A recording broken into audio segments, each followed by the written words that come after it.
Hello friends, good morning. এই শীতের মরশুমে নলেন গুড়ের রসগোল্লা খেতে সকলেই খুব পছন্দ করে। সেই জন্য রসগোল্লার রেসিপি নিয়ে চলে এলাম। রসগোল্লা তৈরি করার জন্য আমি এখানে 1/2 লিটার দুধের ছানা করে নিয়েছি।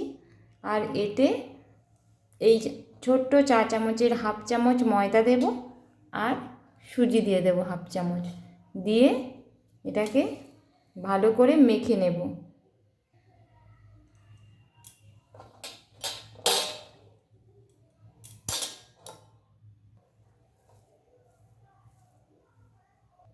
ছানাটাকে এইভাবে থালার একদম কোণার দিকে রেখে এইভাবে চাপ দিয়ে মেখে নেব। ছানাটা দেখুন খুব সুন্দর স্মুথ হয়ে গেছে। আর থালা থেকেও ছেড়ে যাচ্ছে, হাতেও আর লাগছে না, ছেড়ে যাচ্ছে। এইভাবে এবারে এটাকে ছোট্ট ছোট্ট করে গোল করে নেব 2 হাত দিয়ে। এইভাবে সুন্দর করে গোল করে নেব এক এক করে। আমি সব ছানাগুলোকে গোল করে নিয়েছি, মোট 14টা হয়েছে। ঠিক আছে, এবার চলো আমরা দেখে নিই কীভাবে রসগোল্লা করব। এরপর আমি সিরাপটা তৈরি করে নেব। সিরাপটা তৈরি করার জন্য একটা ছোট্ট বাটিতে 1 বাটি জল দিয়েছি, জলটা ফুটতে দিয়েছি, আর ফ্লেভারের জন্য এলাচটা দিয়ে দিলাম। এবার এটাতে 1 বাটি চিনি দিয়ে দেব। এটা চা চামচের 4 চামচ আছে।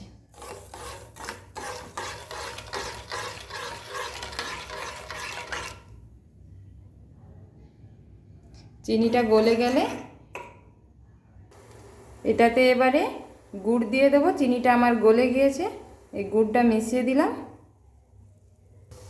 সিরাপটা এবার ফুটে উঠছে। এবার এটাতে একে একে করে গোল্লাগুলো দিয়ে দেবো। গ্যাসের ফ্লেমটা লো করে দিয়ে দেব। গোল্লাগুলো সব ডুবে যাবে এইভাবে, সেরম দেখে জলটা দেবেন, ঠিক আছে। এবার গ্যাসের ফ্লেমটা হাই করে দিলাম, হাই করে ফুটিয়ে নেব, ঠিক আছে। আর চাপা দিয়ে দেবো, ঠিক আছে। গোল্লাগুলো ফুলতে শুরু করেছে। এইভাবে চামচ দিয়ে এইভাবে একটু এদিক সেদিক করে দেবো, ঠিক আছে।